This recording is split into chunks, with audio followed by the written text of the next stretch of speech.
Hello students, welcome to the course on Basic Electronics Engineering and the course code is EC101. This is the course for BTech first semester CSE, IT and FT students and second semester EC students.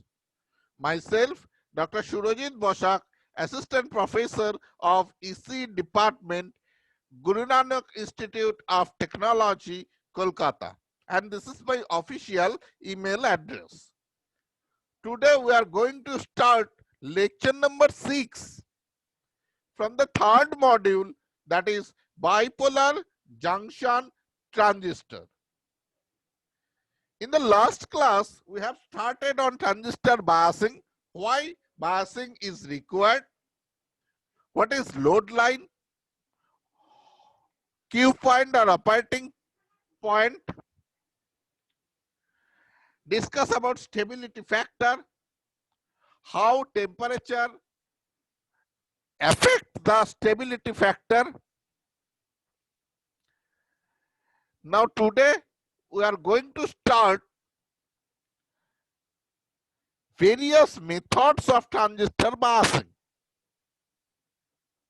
And this topic, the lesson objective of this topic is develop the capability to analyze and design simple circuits containing nonlinear elements such as transistors using the concept of load lines, operating points and incremental analysis. And this topic is mapped with CO number 4.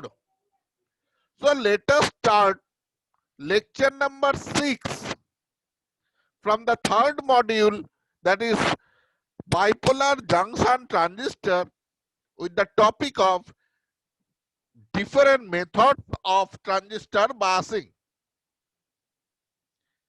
There are mainly the 5 common methods that are used for transistor biasing.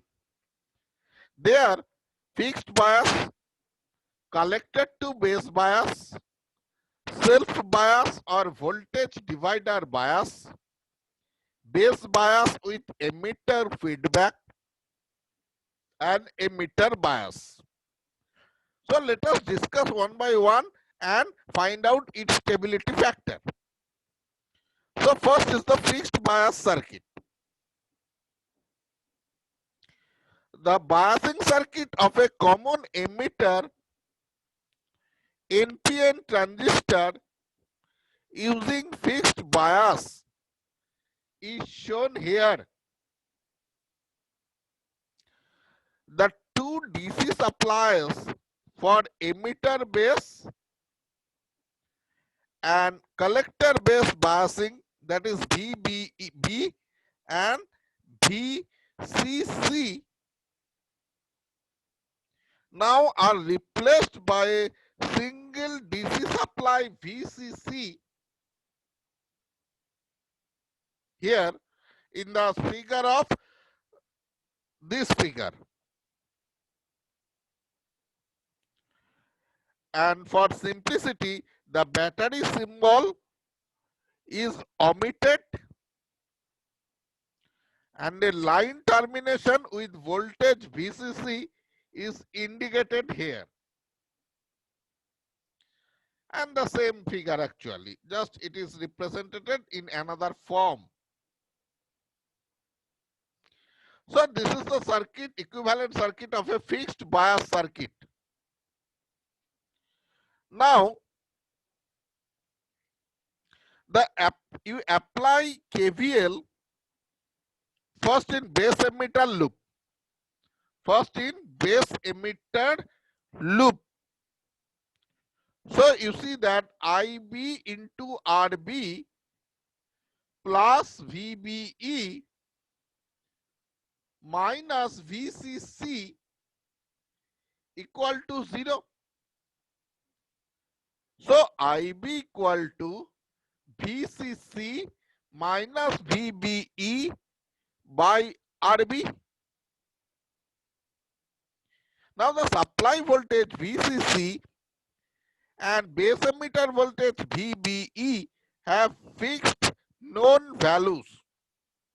Thus, the base resistance RB, which is to be appropriately selected to provide the desired base current IB. The value of VBE is very small compared to the value of VCC. Thus, neglecting VBE in this expression, and we find that IB is almost equal to VCC by RB. Now, if we apply KVL to collector emitter loop, now apply KVL at collector emitter loop, you see that ICRC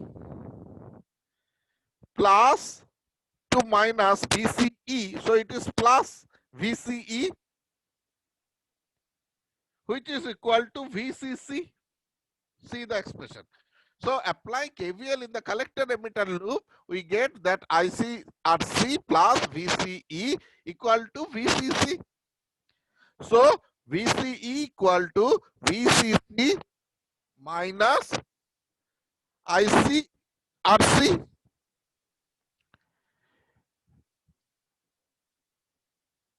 So this expression provides collector to emitter voltage across the collector emitter terminal of the transistor. Therefore, the collector current IC is given as IC is equal to, say, actually beta IB. So beta into IB is VCC by RB, which is actually find from the last expression, IB equal to VCC by RB. So which is VCC by RB by beta. Now the above equation shows the that collector current is independent of resistance of collector circuit. So the base current IB is independent of IC. So del IB by del IC equal to 0, as IB is independent of IC. So the stability factor is actually, this is the expression of a stability factor which I determined in the last class. So S is 1 plus beta by 1 minus beta into del IB by del IC. Now here del IB by del IC is 0. So the stability factor for fixed bias circuit is 1 plus beta. This is very much expression.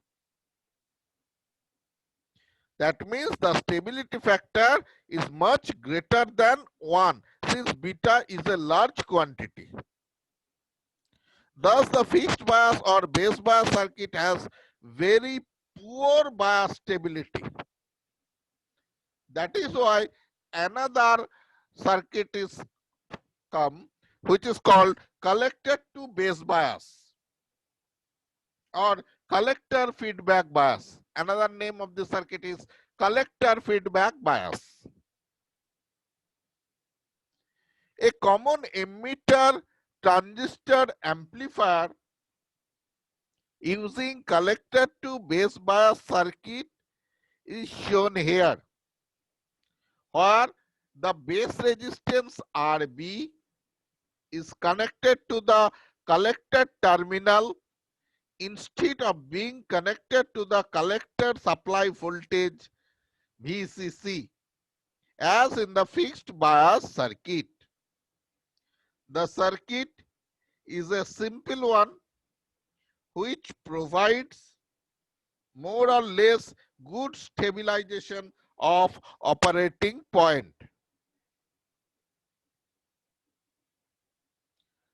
Now let us consider the base emitter circuit loop, and apply KVL to this loop, which is IB plus IC into RC plus IB RB plus VBE minus VCC equal to 0. See, now substituting IC is equal to beta IB, and correspondingly we get IB equal to VCC minus VBE by RB plus beta plus 1 into RC, or IB equal to VCC minus VBE by RB into 1 beta RC, that taking the value that beta is a large value, so 1 plus beta is considered as a beta. Now again IC is equal to beta IB, so it is BCC minus VBE by RB by beta plus RC. So therefore IC is equal to VCC by RC plus RB by beta for VBE much less than VCC.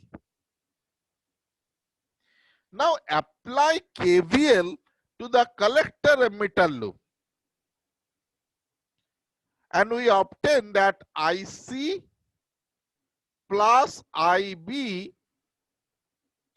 into RC plus VCE minus VCC equal to 0.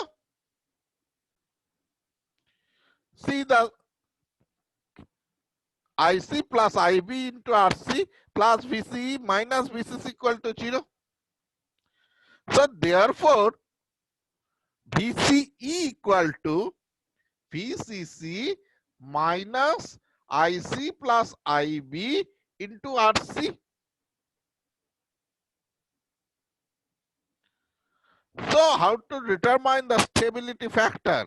Stability factor of this circuit is obtained as, say, first find out the expression for IB.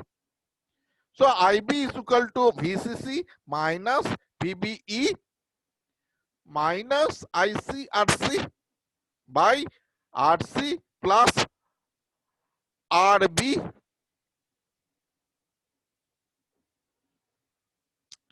Now differentiating both sides with respect to IC, that is DIB by DIC,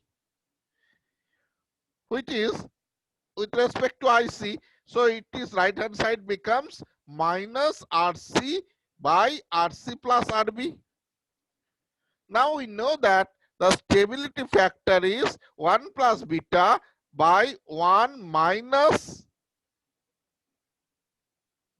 beta into minus RC by RC plus RB, because it is the value of DIB by DIC. So it is comes to the positive. So in the numerator, as it is 1 plus beta, and in the denominator part it is 1 plus beta into RC by RC plus RB. So the stability factor is, for this method of biasing circuit, is less than 1 plus beta.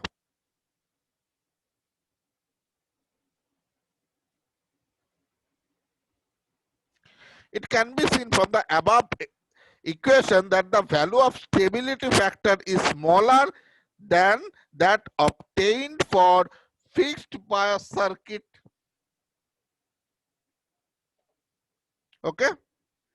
Next is the self bias or voltage divider bias. It is the most popular and widely used biasing circuit,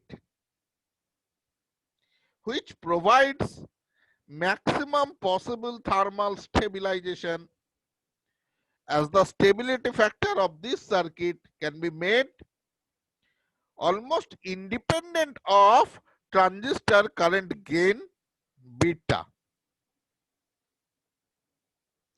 The self-bias circuit employing an NPN transistor in common emitter configurations is shown here. This is the circuit where see the two resistances R1 and R2 connected across the collector supply VCC form a potential or voltage divider network. The voltage drop across R2 forward biases the base emitter junction. The emitter resistance Re provides actually stabilization. And after breaking this circuit with Thevenin's theorem or Thevenin's equivalent circuit and going a lots of mathematical expression, ultimately we get the stability factor for fixed voltage divider bias is 1. That is 1 plus beta into 1 by 1 plus beta. So we obtain the smallest value of stability factor, that is 1, and maximum thermal stability of the operating point or Q point in the self bias or voltage divider bias circuit. Okay, so it gets the maximum value of operating point or maximum value of stability factor, that is 1. Next is the base bias with emitter feedback.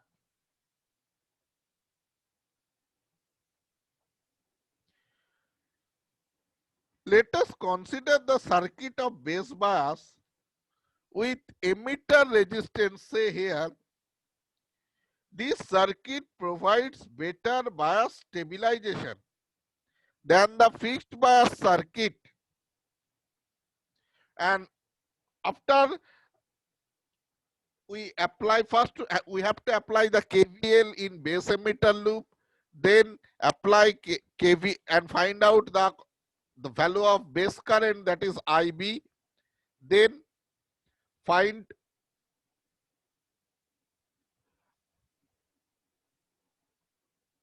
apply KVL at collector emitter loop, then find out the collector current IC, and after making a relation between IB and IC and differentiate it, we get the stability factor S equal to 1 plus beta by 1 plus beta into Re by Re plus Rb.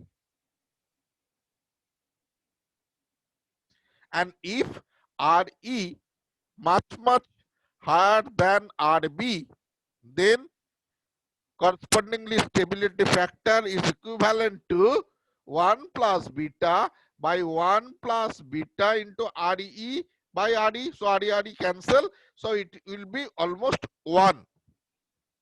So the stability factor attains its minimum possible limit, leading to perfect and ideal stabilization.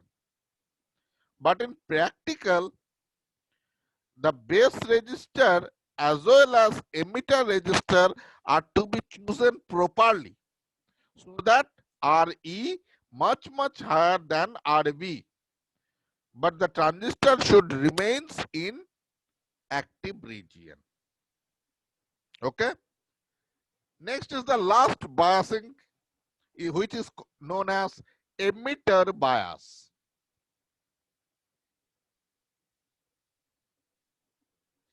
The emitter bias circuit employs two supply voltages, one for collector supply, say plus VCC, and another for emitter supply minus VEE.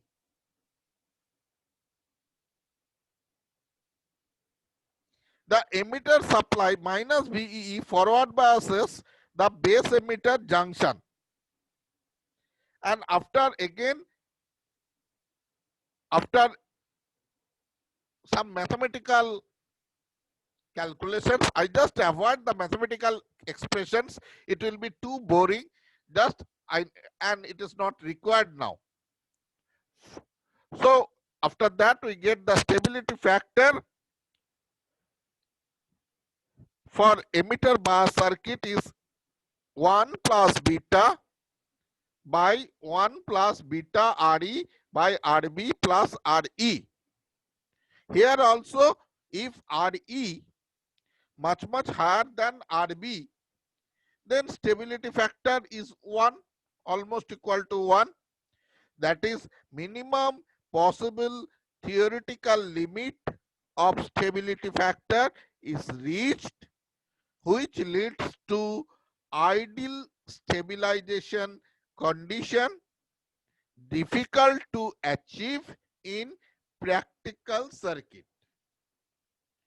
So almost in the last 3 biasing circuit, that is voltage divider bias, base bias with emitter feedback, and emitter bias has almost for a fixed condition, that is say RE much greater than RB. With that condition, the stability factor of all 3 has the value of 1 unity. Okay, so it is the highest stable circuit. So that's all about transistor biasing. So now we have complete the module number 3. Okay, thank you. Let us stop here.